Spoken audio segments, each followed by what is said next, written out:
Now what will it be? Death or exile? All right, we're gonna start with the... I want the truth! You can't handle the truth! You take the blue pill. The story ends. You wake up in your bed and believe whatever you want to. Should we not follow the advice of the galactically stupid? You take the red pill. You stay in Wonderland. And I show you how deep the rabbit hole goes. Worst part of it is they're gonna blame us for the whole thing. And they can't have people knowing the truth. We're the excommunicated. The cover-up.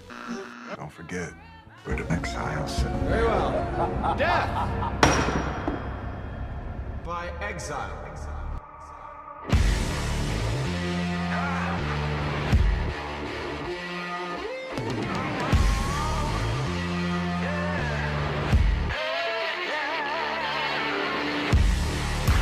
Welcome to another installment of the Film Exiles podcast. As usual, I am your host Manu, and I am here tonight to discuss with you a new thriller named Searching. Tonight I have with me Joy. Welcome back to the pod. How you doing, Joy?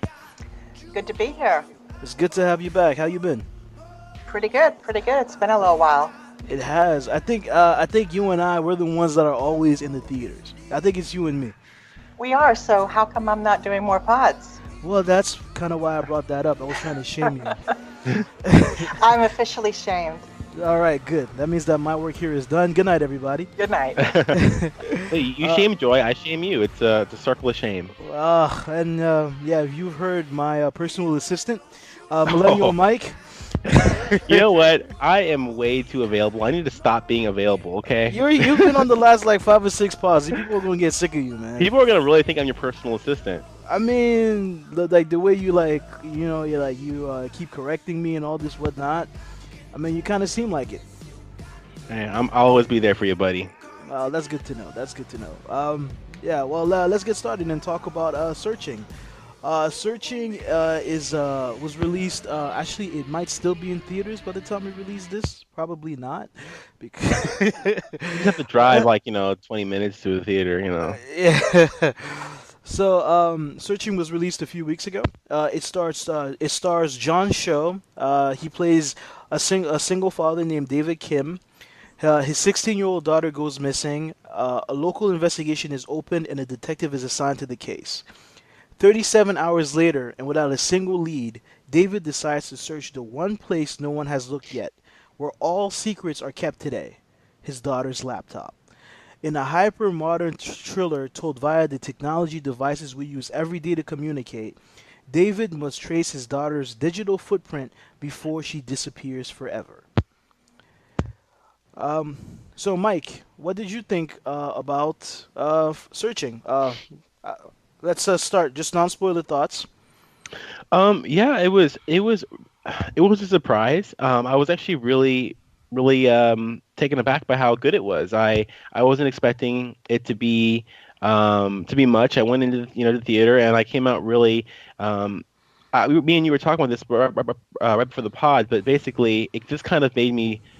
I felt a lot about this in the same way I felt about A Quiet Place. Like when I went to see it, the way that it was filmed and just the whole premise of the movie was so unique and interesting, and I felt like it was one of those kind of sleeper hits. Now, A Quiet Place obviously did pretty good. This movie, I'm not sure how well it's doing right now at the BO, but it felt like a sleeper hit to me. So I really enjoyed it. The actors, John Cho, he was in Star Trek. He played, but yeah, I like him a lot as an actor. To see him kind of get a spotlight, it's really cool. But yeah, it's funny because I've been so positive about all the movies that we've seen. I haven't gotten an opportunity to be negative, so I feel like I'm just like this, mindless hype machine. But I really don't have too many bad things to say. Maybe I need to watch it again, but it was good stuff. Joy, what about you? What are your non-spoiler thoughts about Searching? I felt like this was very much an experimental type of movie with a very sort of voyeuristic feel. All from the perspective of a computer screen or surveillance footage, news footage, FaceTime, instant messaging. It gives a very non-personal perspective that in the beginning it's almost difficult to establish a personal connection with the characters. But if you stick with it, I feel that the film really fleshes itself out in the back end, and those connections are established. And perhaps because it feels so voyeuristic, from the beginning, those connections become very, very strong in the end. All in all, I think it was a superbly crafted crime mystery cyber thriller that really sort of allowed the audience to unravel the mystery. And it was surprisingly really, really enjoyable. I actually really like how you described it because it is hard to categorize because it does touch on like a lot of different genres, but I do think it's more a thriller than anything else. It's like it has a good mystery to it, and it keeps you guessing until the very end.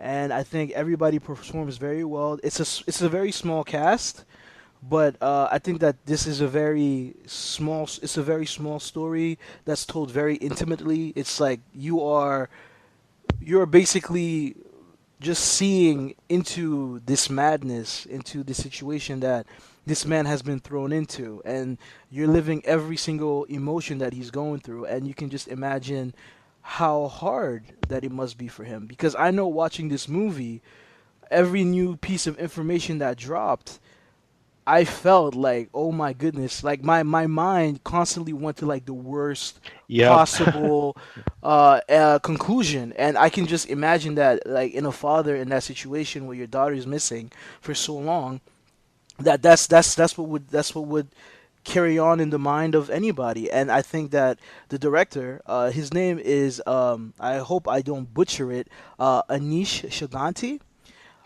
He did a very good job of he continued to raise the tension. That's something I talk about often, but tension is really important in this type of film, and it's a skill to know how to play with it, how to keep raising it like act by act by act, and he did that wonderfully and beautifully. So when you get to the third act and those revelations start to come out, and you start to understand the things that have been set up in the first act, it all falls together beautifully and wonderfully. It's and you see just how tight knit everything was, and how like simple little details really like can tell so much about these characters that we're getting to know through this unusual perspective that we get in this movie. Like there have been other movies like it, like Unfriended and Unfriended Dark Web that was released a few months back. But I feel like this is different because those are more horror movies, and especially the first one had a more like horror sci-fi thing. The second one was more I don't know how to describe that second one, to be honest. But this one, it felt very intimate and very voyeuristic, and I enjoyed it so much. And I hope that if you're listening and you haven't seen it yet, that you give it a try. Head out to the cinema, or like when it comes out in streaming, that you give it a chance. So all right, let's go over the spoiler wall and really start getting into the meat of this film, Searching. So Joe, why don't you get us started on the performances? Who do you think stood out? Who did you like? Who did you enjoy? All right, so let's start with John Cho, whose character is David Kim. I thought that John Cho gave a really riveting performance as a distraught father. You really see him evolve as a character in his awareness of what's happening with his family. After his wife's death, he becomes really closed off, too afraid to even mention the mother Pam to his daughter Margot, which I think is vital to his character arc because he starts out as someone who's just sitting idly by, waiting for time to close all those wounds. He's not really doing anything. And he follows that same path at the beginning of her disappearance. Clues in front of him he still can't see until he becomes more proactive and has the realization that he may not have really known her at all. Only then could he open his eyes and start finding the things he needed to hone in and find her. For example, the laptop. By the end of the movie, you can see his entire approach to fatherhood changes. His fear of saying the wrong thing to Margot is gone. He understands how vital it is to stay connected to her, even if it means doing something, that makes him uncomfortable. Moving on to Michelle Law, who plays Margot Kim.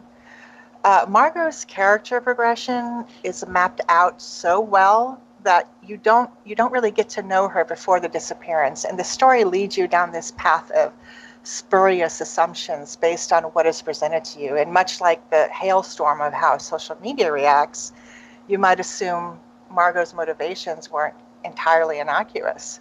I think keeping the mystery of Margot as long as they did really glued everything together. And when you find out her motivations are entirely empathetic, in that even though her father may not have known enough about her, he completely understood who she was. And that kindness in her character, I think, is a direct reflection of him and his late wife. Well said. I Yeah, agree thank you. with that. I agree. Yeah, that's well Those said. notes are something else, Joy. Yeah, Those sorry, are like next level notes. yeah, but like actually before you move on, Okay. let's just talk a little bit about both of their progression, because Okay. their relationship is the heart and soul, is the everything of this movie.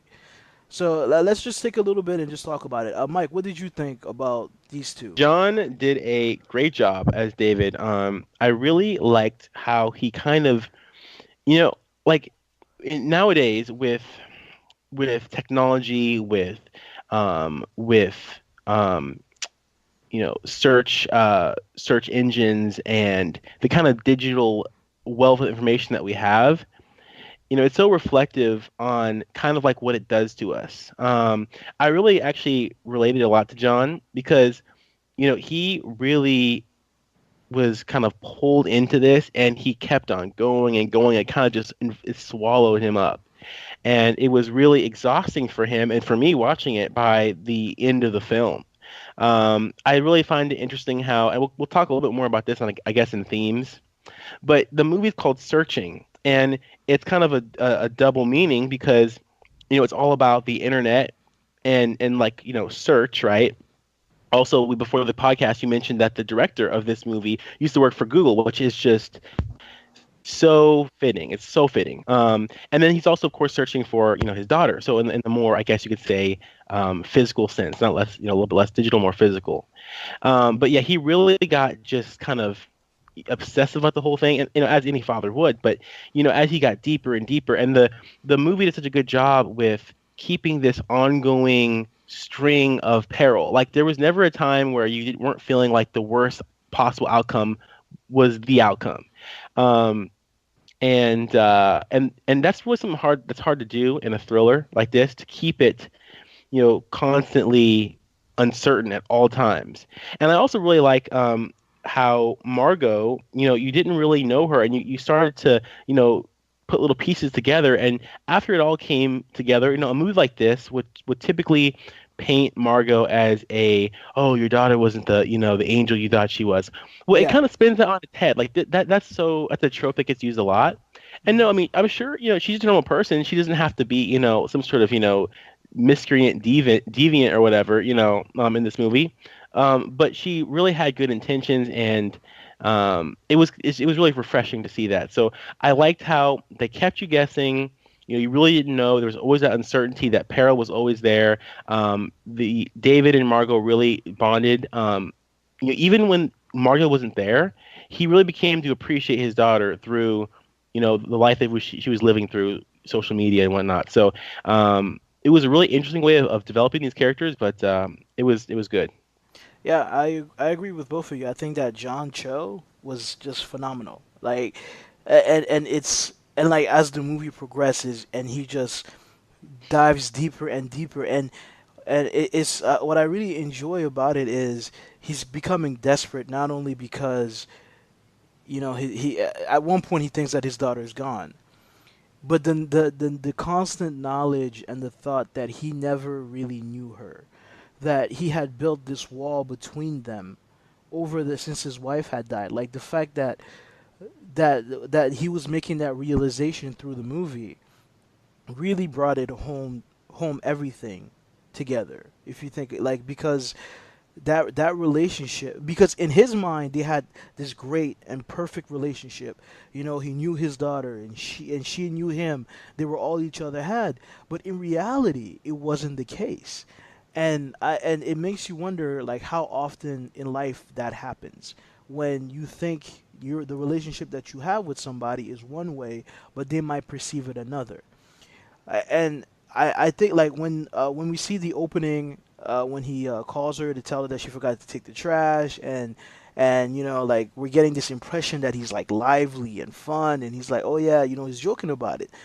But then later on in the movie, we're seeing one of the videos that she uploaded online, and he comes through the door, and he seems so sad, and he's like, yeah, we need to watch. It's the final of. It was one of those TV reality shows. I don't know if it was The Voice. I think it might have Voice. been. It Yeah, was it The was the Voice, voice. and Yeah. he just seemed so sad. And I can imagine, like, for a girl like Margot, she had to deal not only with her own pain, but she also had to carry her dad's pain because he wasn't dealing with it. Carry on. Sorry, I cut you off earlier. No problem, no problem. You got to rein me in sometimes, I don't like to though. but you have to. All right. That's the job. Really? Okay. Uh, so let's talk about briefly Deborah Messing. She plays Detective Vic. Um, Deborah Messing came off to me as a overly sympathetic detective. The reason for her extreme but sort of misleading empathy becomes clear later in the film, but there are clues along the way that will cue you in as to why she involves the father in the investigation to the extent that she does. You may see some red flags pop up about her, and I think many of them get clouded in her empathy for David. And the fact of the matter is that her empathy is not always entirely a lie. I thought she was a really interesting character.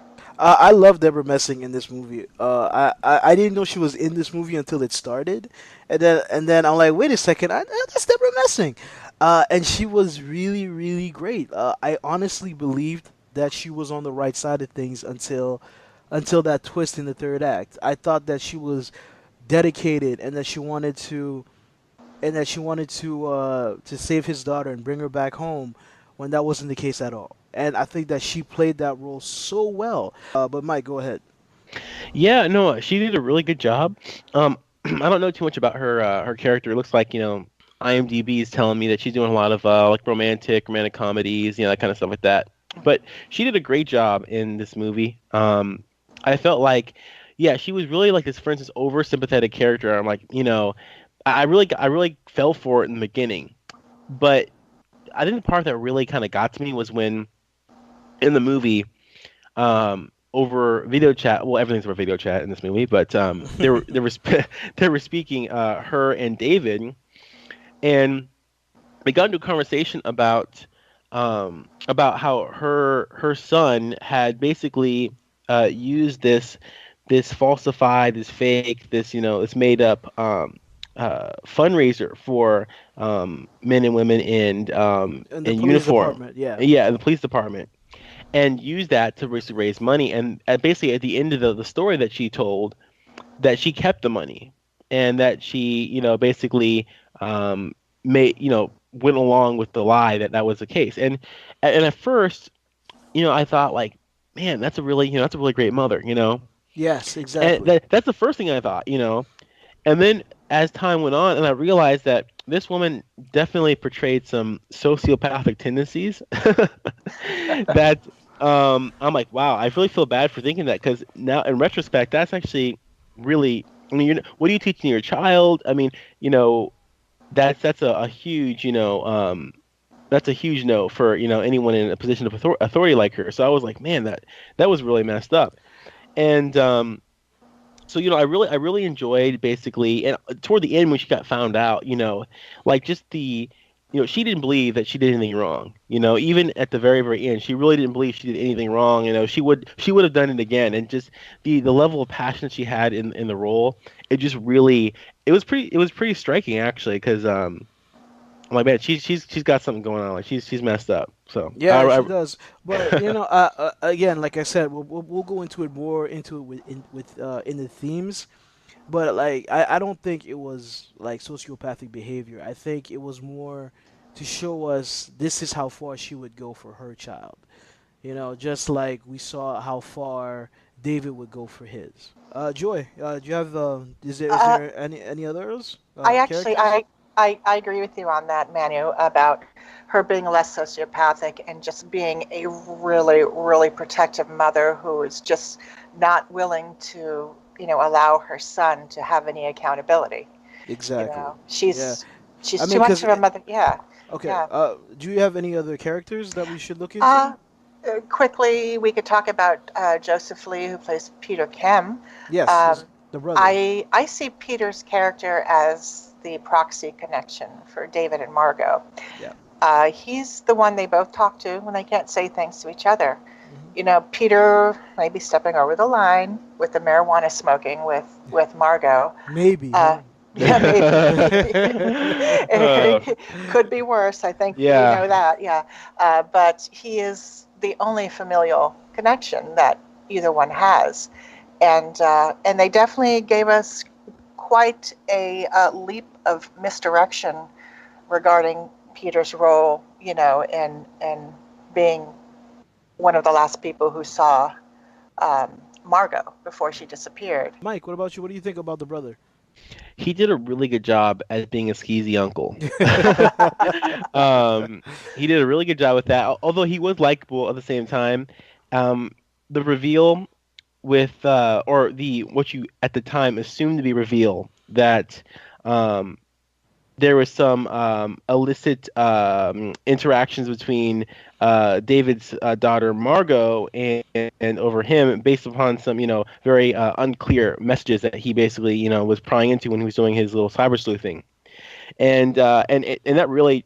Like when he was just wailing on him in the room, he said he went to I guess he went to Best Buy or something like that, bought some security cameras, stuck them around the cameras. Basically, he set up around the room, and he just beat the ever living snot out of his brother Pete. And at the time I'm like, man, like this guy deserves it. Like if what I think is happening is happening, and I didn't. I like the fact that they even made you think that the movie would go there, because that would have been a. I mean, there were plenty other stomach churning revelations happening throughout this movie, but that one was really crazy. Nevertheless, I love the fact that he developed a lot as a character. You see him in a very positive light. It changes extremely in the other direction, and then you realize that no, he had his vices, but he wasn't um, you have to really get a full picture, and that's what I love about all these characters. To kind of summarize is that all these characters had some kind of very strong character development arc throughout their entire movie. You some of them you had a whole new outlook out of them, and some didn't change that much, but you realize that you really don't know everything. And even David Kim, John Cho's character, um, you wouldn't see him as a person who would do some of the things that he did in the movie. So while I he don't think didn't. he would even see himself as that Yeah, kind of sure, person. sure. You said was I think it was the perfect place to jump right there and just go into the themes because I think one of the most important themes in this movie is the theme of parenthood. As a parent, what is the role that you should play in your child's life? Should you protect them? Should you make them face accountability? And how do you draw the line between the two? How deep into their lives are you? Yeah. So, Mike, what do you think about the role of parenthood in searching? Um, well, it was definitely probably one of the most overt themes in the movie, particularly with him, and then of course you have Messing's character, Detective Vic. But you really found out how far both these characters were willing to go for their kids, and the whole transformative arc that they have. You find out that both of them, it wasn't something that happened over time. Their children had basically made mistakes because Margot really probably shouldn't have been doing all the things that she was doing. I mean, sneaking off, driving out to who knows where, the whole Venmo thing. I mean, all this stuff. It was a pretty bad decision on her part, and it ended up getting them. Although it wasn't directly her fault, and she had good intentions, it was really Vic's son's fault for what happened. Nevertheless, they got themselves in a situation that their parents, suffered greatly for, and one just happened to go a little too far. Fortunately, John Cho's character David, didn't delve down that deep. There was that one part in the movie where he basically, attacks one of the children who he thinks was with Margot during the time she disappeared, But he was at a and Justin Bieber concert. but he didn't want to admit it because he that was at a was JB that concert. that was so awesome, Uh, honestly. That was the funny moment in the movie. Yes, that I cracked up so much, man. He was like, yeah, "Where were you? Where were you?" And then and it then he cuts to types him. it in. Yeah, Justin Bieber. Yeah, that's Oh man. So yeah, I mean, it was that theme was. I don't feel like the movie did a good job really developing the theme, but it was kind of like an overarching theme, and there weren't too many things to say on it, and at least nothing that I can think of. So I'll go ahead and pass on to whoever's next. Joy. What about you? Yeah, parenthood is definitely a huge theme in this movie. It's sort of like an unstoppable force. We see two sides of the coin in the film. There's a duality of these two parents, and David and Detective Vic approaching the protection of a child from vastly different approaches. One side will do anything to protect a child, even if it means perverting everything you've stood for your entire life. And the other side, a parent who will never give up the pursuit to save their child, no matter how the world perceives them in the process. I think the biggest tragedy is that both of these parents want the same thing, but they have to work against each other in order to achieve this goal. Mm-hmm. Mm. There's something that I wanted to go back to. Mike had touched on this a little bit earlier, and I have a little bit of a different spin on it. When we have the detective story to the father about her son asking neighbors for money for the fake charity and how she covered for him, I think may have even been a lie. It may be her way of expressing her sorrow, sort of her grief in the part she has played. It's almost Mm. like a substitute confession. Hmm. Yeah, did it really happen? Maybe. But the story of Detective Vic from the first time we encounter her is that a mother's love is more important than anything. And this is kind of a subtle clue when we see her Facebook banner. And she will do anything to protect her child. There are these little sprinklings, like throughout our time with Detective Vic, that really sort of cue in, to you that this woman will do anything for her son, anything. And I think if you're really paying attention, when that reveal is finally made that, you know, she actually volunteered for the job, Yeah. you can deduct exactly without, you know, any doubt whatsoever who the culprit is. Yeah, because they, again, like it's done intelligently. Like throughout the Mm-hmm. film, you see the son just in the background, but just enough to make an impression on you. You know, Mm-hmm. it's not overbearing, but he's there. He's there. Like I think at one point they're talking. He walks into the room and she's telling him, "Leave, leave. Just let me handle this. Let me Yes. handle this." And you feel like there's like a whole story that's going on there, but you're not exactly sure what's going on or if it should even be important to what's going on with the missing daughter. But again, yes, like you said, it's about like they both want the same thing, the best thing for their kids, but they're in this situation where for one to get what he wants, the other one has to lose, and and and it's a very all or nothing situation. Very Uh, eh, tragic. it's really tragic. So when you get to the end, and I'm happy that she that the daughter came back free and safe, but I the son wasn't. He had trouble. He was troubled, Mm-hmm. and he was troubled. And yes, he did commit a crime, and what him and his mother did was horrible. But I couldn't help but feel for him as well. Yeah. And I got the impression too that, the way that his mother, now it could have been just her doting nature, but I got the impression that perhaps he was um, what's what I'm looking for?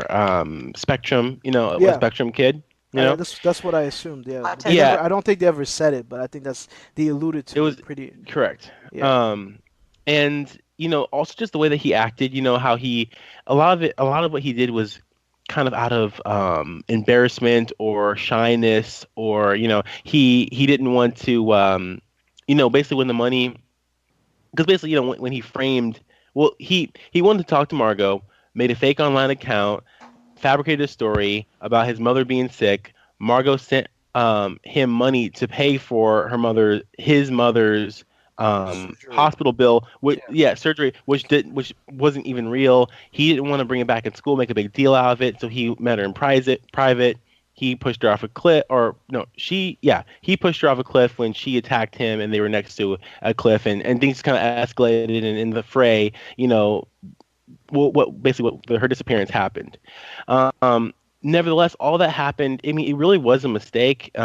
He really just wanted to be close to Margot, and he was very socially awkward, very inept in that way. So, I could feel for the guy, because I mean, he didn't know what else to do, and of course, he should have came forward and said things, but But his the mother's overbearing nature. It's because sure, he called her.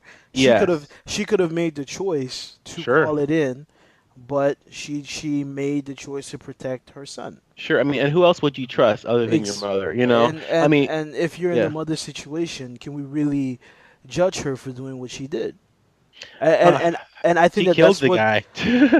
Yeah, okay, I forgot that part. Yeah, I forgot that part. That's why I'm She, like, that's why after looking back at it, like, okay, I get the doting mother thing. I get even the obsession with protecting him, but it's like, she went to some level, and the way that she was able to rein herself in, where it wasn't apparent. Like she didn't show very many signs of remorse. She didn't really show any signs that like she really knew what she was doing was wrong. I mean, even if you are doing it for a right reason, you still have that kind of like, I mean, the you're right. You're right. Because even at the end, when she's in the interrogation room and they're yeah, grilling her, when she's telling the story, she's it's disconnected. She feels like yes, almost disconnected from it. I'm yeah. like, yeah, this feels a little bit sociopathic. I mean, I get it, but she was nuts. Like she was a great antagonist to the story because she was nuts. At the end, I'm like, wow, this woman is crazy. Joy, what do you think about this line of thinking that we just jumped on? Yeah, I agree, with both of you to an extent. I can see what Mike is saying about how some of her actions, how Murder. she reacted to, during the confession, would sort of put a bit of sociopath on her. Um, but I think some of what she did was a result of just panic. When she realized that her father found the spot, and as a result, the official investigation had to go there. She really had to come up with an alternative. She had to do it quickly, or everything was going to collapse. So I think part of it was panic on her part, Hmm. just making bad decisions, as you do when you panic. That's true. That's true. Yeah. Yeah, Yeah. yeah. There was definitely panic because in that moment, again, what do you do? What's the best Mm. solution? You need to take Yeah. care of your son, and she thought that she was sure that Margot was dead. Like in her mind, Hmm. Margot was gone. So if David lost his child, why should she lose hers as well? Sure. Yeah. Yeah, Yeah. I think that Yeah. that's the way she explained it to herself, and also she knew that her son was different, and that if he was arrested for this, the chances of what would happen to him in a place like prison with the with his condition, whatever it might be, because it's never really made clear. But she feared what would happen to him due to his condition in a place like prison.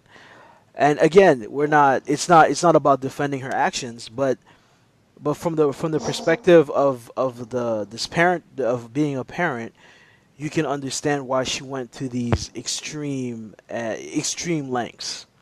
Yeah, it could have been a mixture of both things. I mean, it's like, it's That she was a great parent, but she was also a sociopath.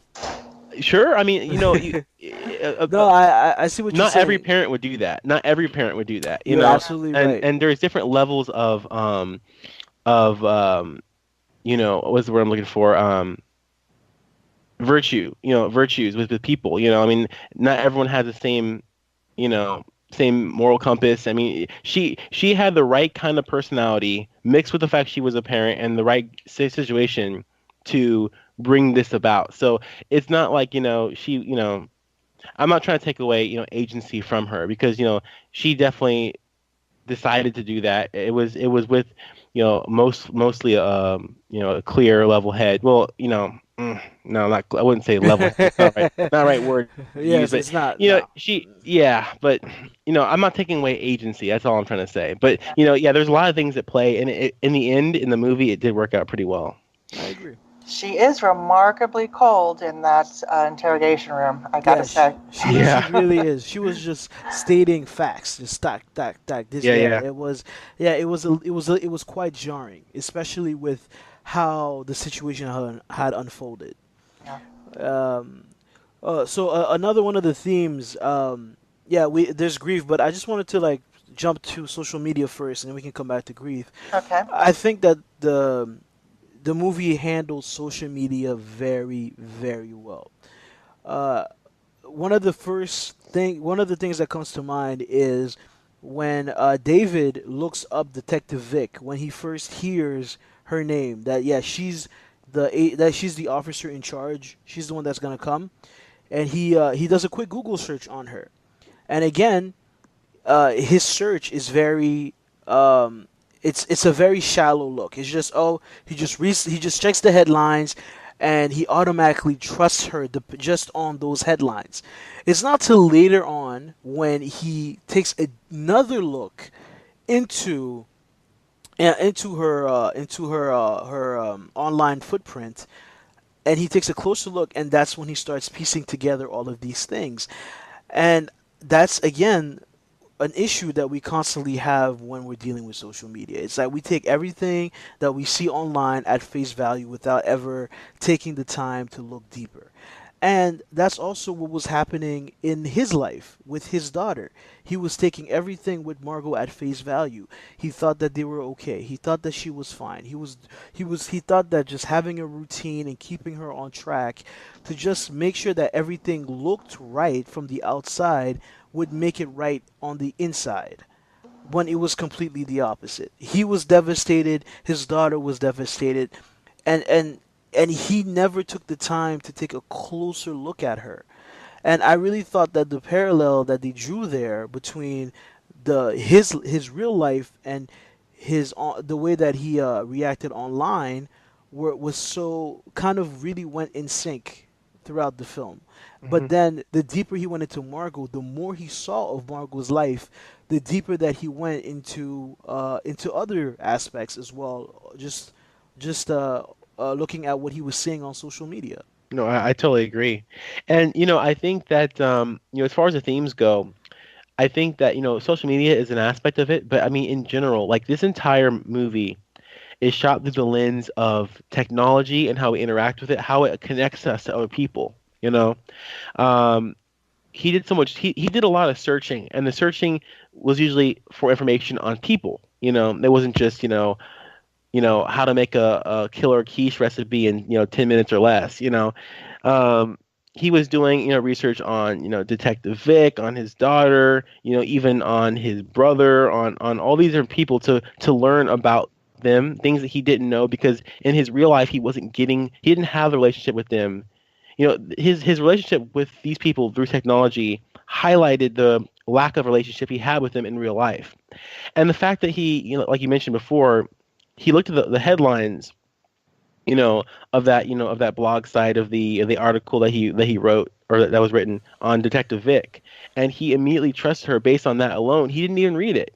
You know, No, he just looked at um, the headline. Yeah. that is a very very sobering point, I think, because a lot of times with a lot of news, the the headline is the most amount of information most people get on anything.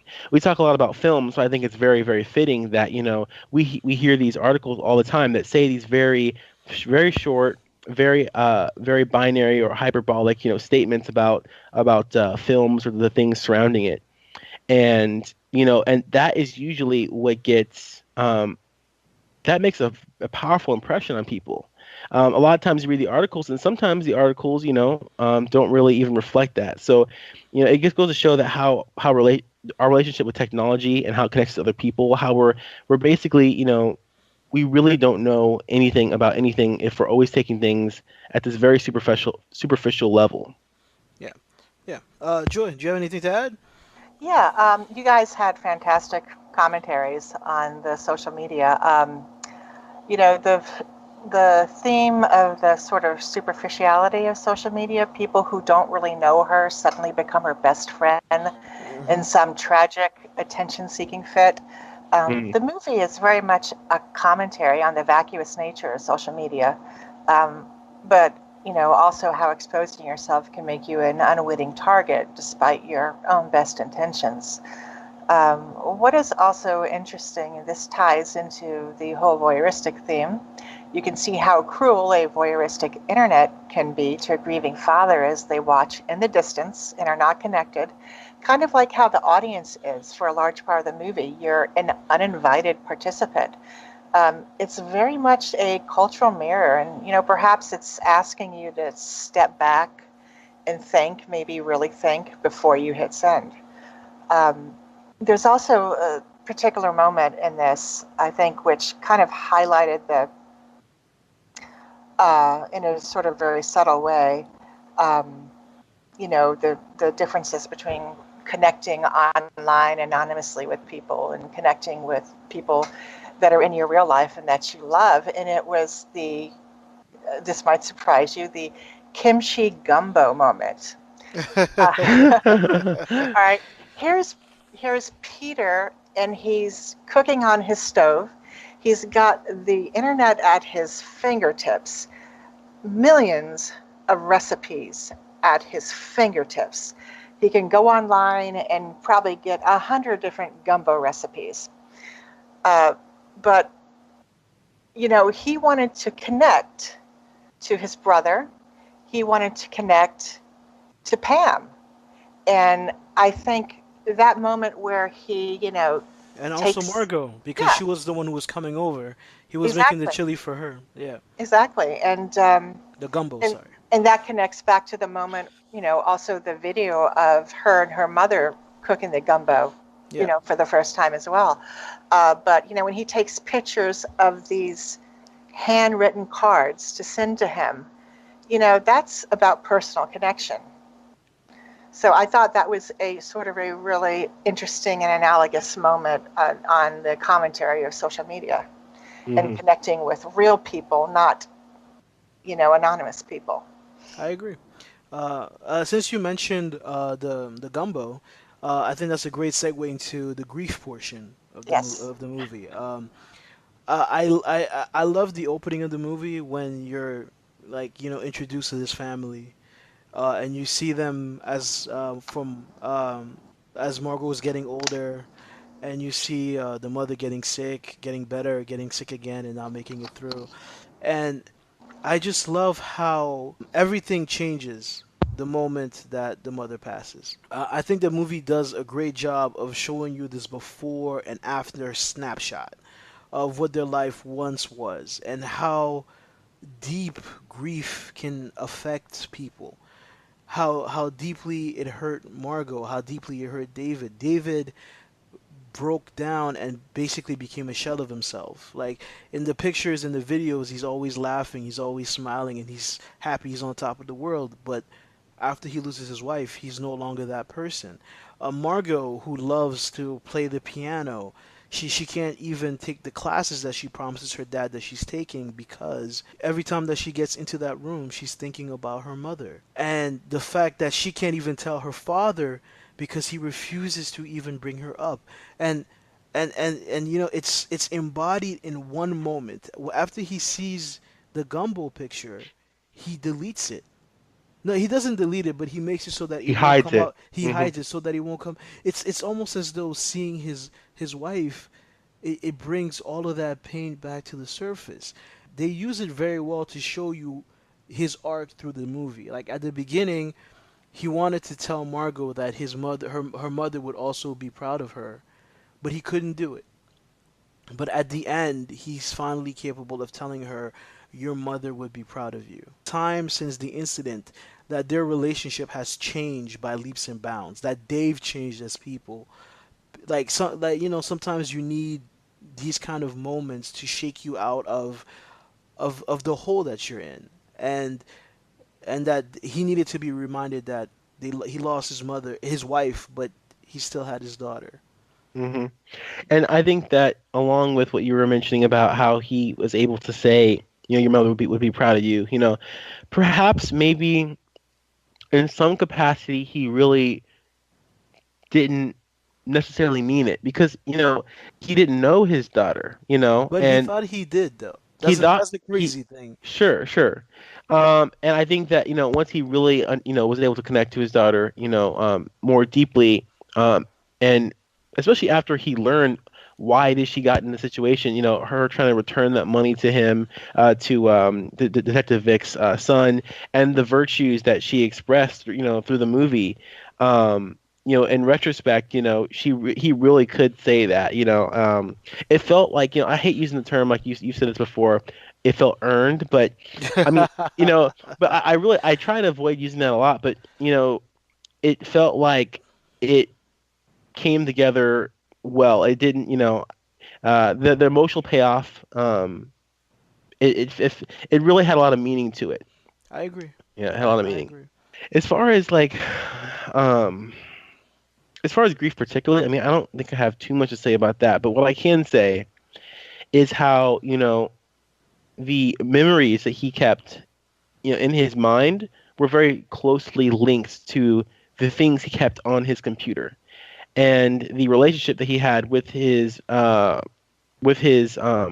family also was kind of linked to his computer as well. In the beginning, they had that old Windows 94 or 90, sorry, 90, 94, 98 computer, Windows computer, and then they upgraded to like a new, fresh, modern Mac later on, and it kind of just like as his relationship with his family, as it seemed as though, but yeah, so like the computer that he had kind of reflected his emotional state and his relationship with his family.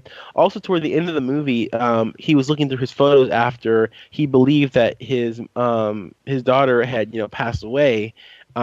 He was going through his photos on his computer and finds a photo that basically says something to the effect of, best dad ever or something like that. And he actually goes in and he deletes that photo and then he clears the uh the recycle bin. So he deletes it permanently. It was the video that was Yeah, heartbreaking. yeah, Heartbreaking. yeah. It was, yeah, and it really, it was kind of like, him giving up on himself and deleting it from his the memory on his computer. Kind of mirrored, how he felt about himself, and it was just I felt that to be very poignant, um, and just it came together really well. I agree. Joy. David Kim's grief, I thought, was very layered and very nuanced. Although it had been a few years, he's still grieving for his wife, and he's unable to provide the kind of support his daughter needs for her grieving. As a result of being so closed off in their grief, neither one is willing to take that first step with each other.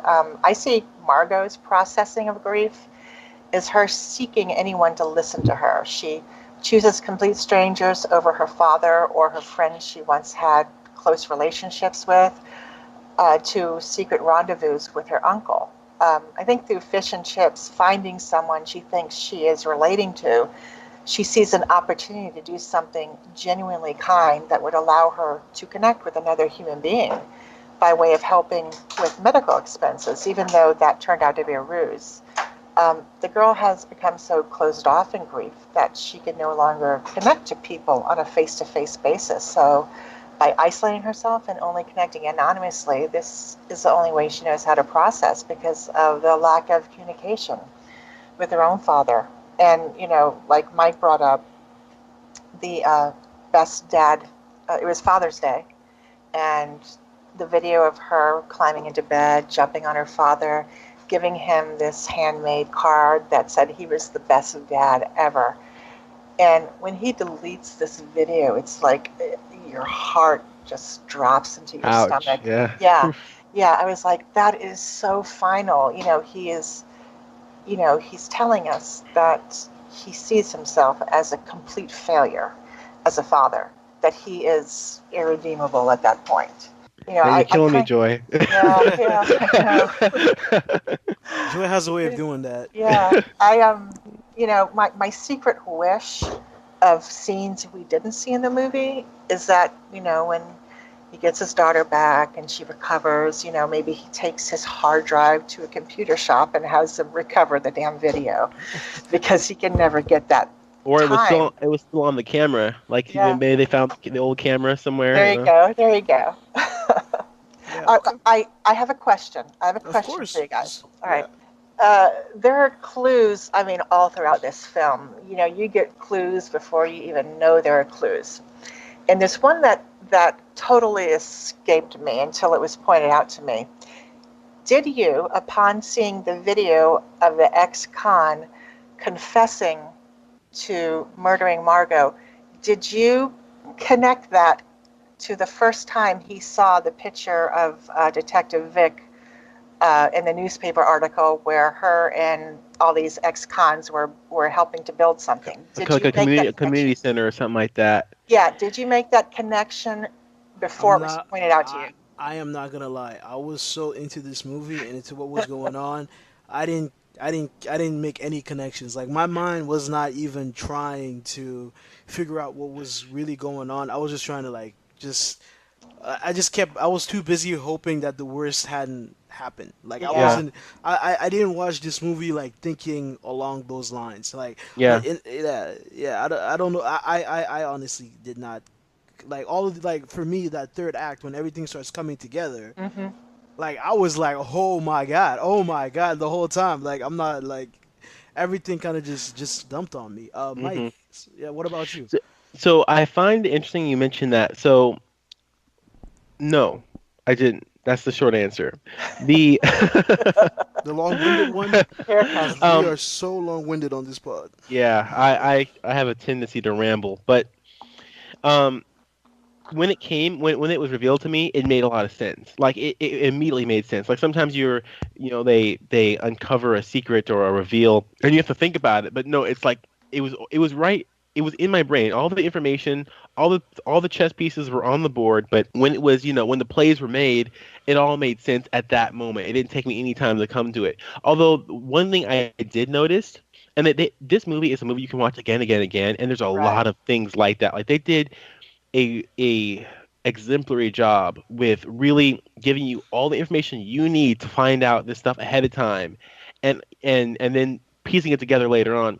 But in the very beginning, I think it was in one of the first few scenes actually of the film.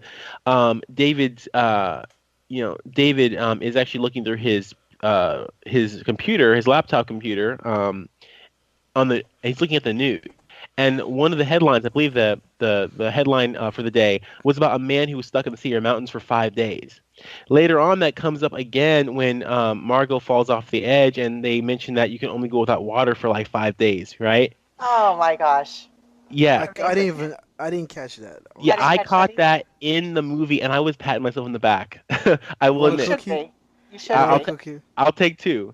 I will bake you a cookie for that. Hey, what about me? But I think if you read the article, I'm sorry, go ahead. No cookie for Manu. Damn. But I think if you read that article that he was reading in the beginning, I think it might even say something to the effect of how he survived, being that there was rain or something like that. So it was kind of like it happened in the very beginning of the movie, and then it happened at the end, and it was just it. Because I actually when I first saw that news clipping, whenever you watch a mystery like this, and you see news clippings, you always remember that. Like you Yeah. have to remember the news clippings. That's like the most important thing. You know, it was brief, but I captured the information right away. And I was thinking throughout the movie, it was in my head throughout the entire movie because I was thinking, okay, so man stuck in the Sierra Mountains. Okay, perhaps Margot got abducted by some crazy man in the mountains. That's what I was thinking. Because they were in California, so they weren't too far from Sierra Mountains does actually go into California a little bit. So and they were in the kind of the they were in that area, I believe. So I was thinking, okay, this is totally possible. I But believe then it was San Jose or San Diego. I think I remember sure. seeing those areas prominently splashed. Yeah, there's a lot of Google Yeah, Maps in here. So yeah. but yeah, so that's the reason why I kept the information in my head. I stuck that in my head throughout the movie, and when the whole 5 days and the rain thing came up, it was already there. So I'm like, oh, that's where I apply that data. So, but yeah, it was good. It Yeah. was good. Yeah, I think, the idea that this movie is so rewatchable, um, is very spot on because they give you such an excess of clues. Some are right in your face, others are very subtle. Um, that even if you miss like half of the clues, you can still unravel this, and then you can go back and you can rewatch it and you can say, "Oh my God, that fits. Oh, that works." Hmm. I mean, it's like you bringing up the articles about being lost 5 days. I mean, wow, Yeah, this is and this there is was a lot next of other level. moments. Yeah. There was a lot of moments like that. I forgot some of them, but there was a lot of things where I was piecing it together at the movie, and some of the facts that they gave me didn't end up, you know, coming together like I thought they would. But they were the way they presented information. They presented it in a way to where you knew it was important. You don't know why it's important, but you knew that Hmm. it was important, and Exactly. and it came up later on. It was honestly pretty masterful. It was pretty masterfully done. I actually agree. Yeah, that's crazy. I didn't catch on to that at all, at all. But yeah, yeah. Let's just springboard into our favorite moments and scenes in the movie. Okay. Some of my favorite moments are David Kim, really, particularly when he starts running on all cylinders, when he realizes he can't be a bystander and a father at the same time. Um, Another favorite for me is when he realizes that he can still save his daughter, again, running on all Yes, cylinders. yes, I love that. When Yeah, Hmm. you got that overhead shot of the truck, yes, and then yes. she's just like, "And what happened then?" Everybody turns around. Yeah, And then like the how the score kicks in at that moment too, and yeah. I was flummoxed by that. And then Hmm. you realize, I think for the first time, You unless have you're hope as again. Yeah, yeah, unless you're as observant as Mike, uh, you know, you Thank realize you. that, oh my gosh, could possibly still be alive. This isn't going to be, this is going to end in death. yeah, Favorite scene.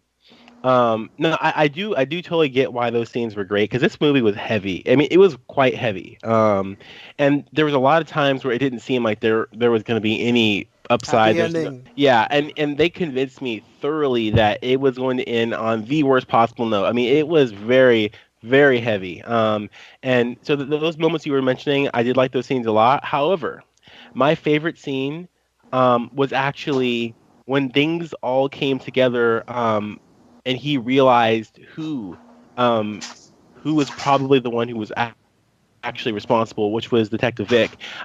He got the email from that one like online memorial service where you can basically tune into Yeah, a memorial from your computer, and it had the face of that one the stock photo.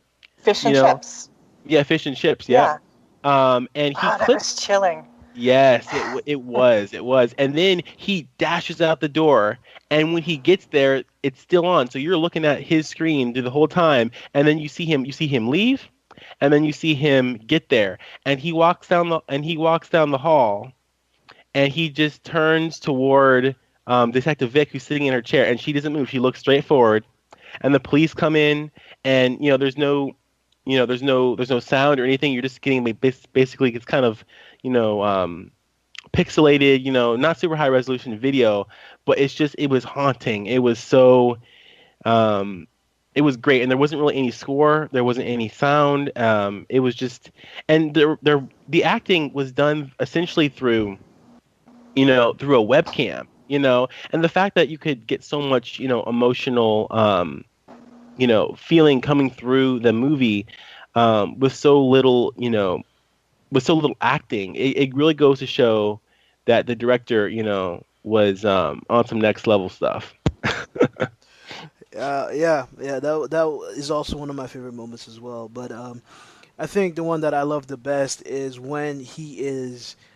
It's when he's realizing about her disappearance, and he is trying to reach out to everybody in her class, and you learn how disconnected he's been all these years. Like he doesn't even know who her friends are.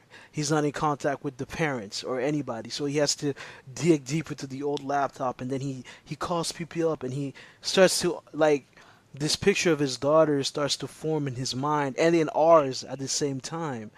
And I just love how they set up all of that moment, and it was all through these like short bits of conversation that he was having with these like random teenagers.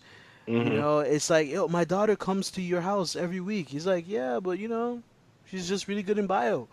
And like, yeah, she has lunch alone on Thursday. On this Thursday, it's like every time, and then he goes on Facebook. Like, I love him discovering who his daughter is, how her life Hmm. has been. Something else to mention too. When he finds that one like streaming website she was on, to like, Yes. basically where you could live chat with other people and whatnot. Hmm. Um, when he was going through all those and how sad she looked, like, Yeah. man, that really, like, that made me feel so bad because, he didn't realize how bad, he was so involved in his own emotions and his own issues, and he really didn't understand how much, his wife and her mom's passing was really affecting her, and kind of her need for some human interaction. Well, it was really, really sobering. I just felt so bad for Margot. She just, and then when, Fish and Chips, showed up, her countenance just changed. Yeah. And it really makes you understand why she went down the path that she did, because, at this point, this was the only, meaningful relationship she felt like she was going to get. Yeah. She had that and her uncle, her Yep. sleazy uncle. Yeah. Yeah. George, is there any other scenes or moments you want to add? And that when he went on the, I think it was called